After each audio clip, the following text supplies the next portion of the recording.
Okay, welcome back to Men's High Performance. My name is Jack Ryan. We're about to dive into an extension of a video that I just did in terms of how to change your priorities in life and how to actually overcome inaction. Now, I would encourage you to watch that previous video. It's all good if you don't. If you're new to the channel, Men's High Performance, it's all about diving a layer deeper in order to accomplish your goals. So on the surface level, we focus on weight loss, fitness, and living a freedom lifestyle. It's typically for people who are, or for men who are online entrepreneurs or busy professionals, and they're trying to live an epic lifestyle and take their goals and their accomplishments in life to another level. But like, in order to do that, like, on one hand I can give you the roadmaps, on one hand I can just give you the tools, but you're not going to do them because they're already out there for free if you really look for them. And the fact that you haven't been resourceful enough to overcome your inactions towards accomplishing your goals in life, that's what we really tackle here. And it's fucking fun. Well, it's fun for me. It's probably not fun for people who are stuck in those cycles, those loops of not living life to your potential, not getting the most out of life, and not being driven and motivated to live life to the fucking fullest. That's the biggest fucking killer, man.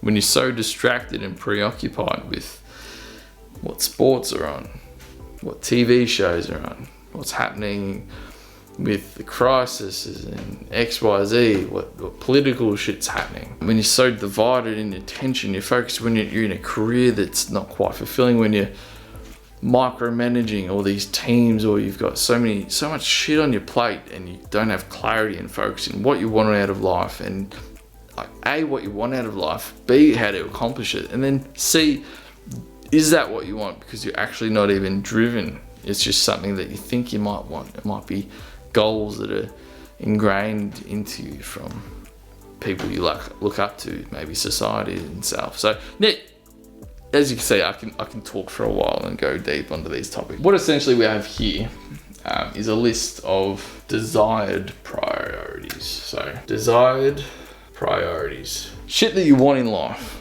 especially as a bloke in your late 20s, early 30s. Financial freedom, financially thriving. More importantly, I think a lot of blokes just don't want to be financially stressed out. They just want to have their shit handled. They want to have good income coming in, good savings and investment strategies, really, like, financially secure. But on the other hand, they want to do it in a career that they fucking enjoy. Dating/social. Hey, get your dating life handled. No, that's literally, next to money and career, it's literally what we think about. Health and fitness, look, ideally you want that to be higher, a top priority, but your biology doesn't care about your health and fitness. It cares about survival and passing on its genes and whatnot. So it's typically lower on a priority list. Worldly travel and adventures, so fear of missing out, and family. Typically, these are the desired, I guess, priorities, main things in life that we're after. But what you'll tend to find is that you'll always resort back to priorities that have been habitualized into you ever since you were a kid. And it's how the brain and central nervous system has developed over time and compounded over time. So what you'll tend to find is that the highest priorities in your life are typically the highest priorities in your parents' life. They're typically the highest priorities in your society's life, the highest priorities in your community, the people you looked up to, your teachers, your babysitters, your preachers, teachers, your friends. Your highest priorities, in a sense, are always dictated by your environment. And you've heard the saying, no doubt you've heard the saying, it becomes dry when you hear it. And I want to impress upon you the importance of this saying. The 5 people you hang out with the most. You are the average of the 5 people you surround yourself with. We go a few layers deeper the 5 people you've always hung around with the first few years of your life. They've dictated what school systems you've gone through, who you hang out with. On a behavioral level,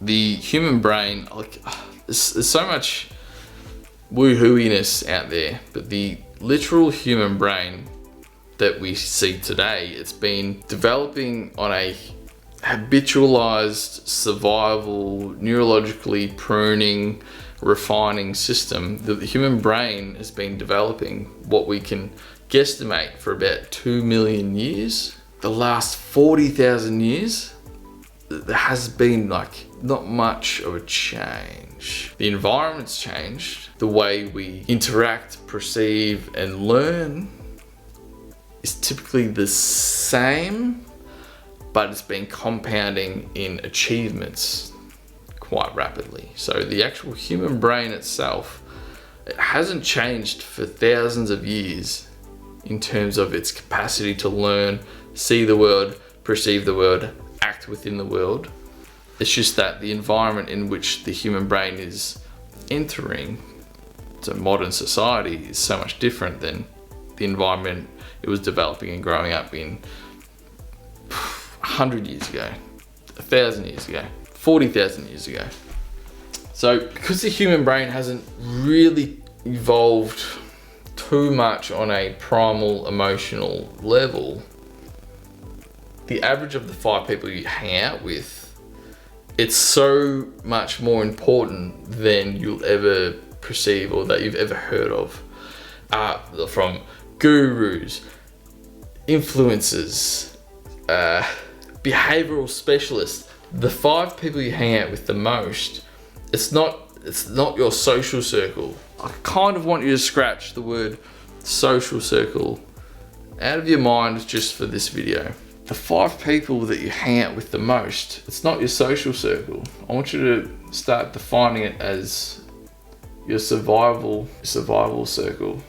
Your body's biological goals on a primal level, this 2 million / modern 40,000 year old brain that's been reinforcing time and over, generations for generations, thousands of years. Your human brain just wants to survive. Thousands of years of reinforcement of that being the highest priority. Survive, pass on your genetics, do anything at all costs to survive, do anything at all costs to not die, essentially. So when we're talking about you're the average of the 5 people that you hang out with the most, and it's been beaten to death by the personal development industry. If we look at it at a much more behavioral psychology level, if we look at it more of a evolutionary standpoint, it's vital to take into account why the fuck you can't accomplish these goals. Your brain doesn't know that it's in a modern society at a primal and emotional level. It doesn't get that, oh fuck, I have the internet. I have every bit of knowledge that I could ever want in my life at my fingertips. I don't have to stress out about getting food tomorrow. Your brain just doesn't know that these things are a reality. It doesn't understand that it doesn't need to be in this survival, tribal, evolutionary standpoint anymore. I mean, fuck, we can freeze sperm and do IVF shit now. Like, I'm not sure why that came to mind, but like, so survival circle, your brain is just trying not to disrupt the tribe. It doesn't want to get out of the boundaries of those you hang out with the most. You're the acceptable standards of the people you hang out with the most. It's not like you're the average habits and success rates of the 5 people you hang out with the most. You're the lowest standards acceptable to survive in that tribe. And it's really easy to see as well, especially in your friends and family. It's like, what do they get upset about with your actions? Like, would your friends and family be extremely upset? Would they be more upset that you palmed them off, you didn't go out for a beer with them, or you didn't go on a holiday, or whatever the fuck, would they be more upset that you didn't come out and get pissed with the boys? Or would they be more upset that you aren't striving to become financially independent by the time you're 35/40? Like, what are they going to be more upset with? Of course, it's going to be the social aspect. In our survival tribe, we don't want to upset each other because that decreases your survival probability on a behavioral psychological level. Like I said before, your brain doesn't know that it's not in a survival circumstance, and it does everything possible to adapt to the tribe's standards of living, the tribe's standards of survival, the tribe's standards of not getting kicked out, the tribe's standards of not upsetting each other. Your survival circle. Now, can I ask you, like, the 5 people you hang out with the most? And I'm going to extend it out to the 10 people that you hang out with the most. Are they extremely upset with you? Are they like threatening to like not hang out with you anymore if you don't become financially free and independent? If you aren't in a career that you're fucking passionate and motivated about? If you're not going after the dream dating life that you want, the dream social circle, are they pissed off that you miss out on a workout if you aren't hitting certain calorie points in your diet? If you're binge eating shitty food, like, are they happy that you're coming out and ditching your eating habits? Like, is your social circle and your tribe and the people you hang out with the most, are they fucking upset that you're not living life to the fullest? Are they pushing you to the next level? Fuck no. And it's not something that they're doing consciously, because they're in the same loop as you. They're in this primal behavioral psychological state, and it's a loop over and over and over again. People want to change, but they're not willing to sacrifice their tribe because of human behavioral psychology. So what is the solution? How do we make these desired priorities in our life our highest priorities? Is it as simple as just changing my social circle? Yeah. Yeah. There's 2 ways to go about it. They both lead to the same outcome. And the same outcome is to rewire the brain. In order to rewire the brain, we need to expose the brain to a specific set of actions and circumstances over and over and over and over and over and over and over and over again. We either do that consistently over time, or we do it in huge retraining bursts. The work I do with my clients, they're huge retraining bursts, additionally to constant refinement daily over time. That's what I've specialized in, especially like not just with health and fitness, but the shit that's causing you not to be healthy and fit, which is not getting these areas of your life handled, is having that detrimental effect on your health and fitness. Get these areas of your life handled, and you typically get your health and fitness handled. How do we do that? We rewire the brain. A really key concept. This is an amazing concept. This concept that, if you haven't heard of it, a mentor of mine told me about it. And it's such a cool concept. It's called backpack over the fence. It's an analogy. You're a kid. There's a fence that's too high for you to climb with a backpack on. So in order to climb that fence, you can't leave the backpack there and climb it first, because you won't be able to come back and get it. So you throw the backpack over the fence in order to be able to climb the fence. Once you've thrown the backpack over, you've got no other option but to climb the fence. You've already thrown the backpack over. You have to go over and get it. It's almost like the analogy burning the boats. Back in the day, army generals would sail their boats to the enemy's islands that they're going to, and then burn the boats once they got there. Only then would the armies understand, oh fuck, we're not getting out of here unless we beat this tribe or this community. Like, they've burnt the boats, so there's only one option but to win the war. Otherwise you're dead.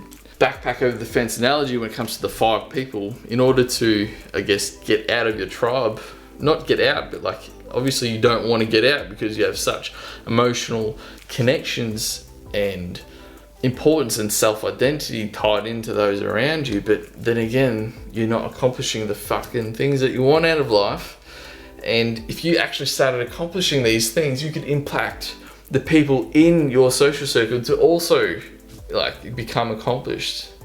Like, it's this weird analogy where you're afraid to get out of your tribe, but if you do, you can influence your tribe, but you're too scared to make that leap. So the backpack over the fence analogy is that, okay, when you're in this state of conscious, rational understanding, it's like, oh wow, I do need to get these areas of my life handled. If I don't make a commitment in advance to do this now, I might get caught up in my daily things and my stresses and my depressors and my anxieties and gets distracted from the fact that I need to do this, and then it's going to come down to 1 month's time, 6 months down the road, 12 months down the road, 3 years down the road, and you've so much life regret because you just didn't accomplish what you wanted to do out of life.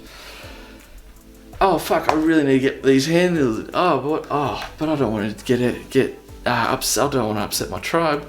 And then you get distracted again and you go through this cycle, and this is where it leads to that top 3 regrets of the dying. I've released a video, I keep mentioning it in my videos today, but like, go back and watch it. You'll start to see why it's so important. And this backpack over the fence analogy, it's like, okay, while you're in this conscious state, get a mentor, get a coach, get a consultant who understands these principles. Like, not to fucking toot my own horn, but like, your quality of life is dependent on you making a decision when you're in this rational state of being able to make a decision.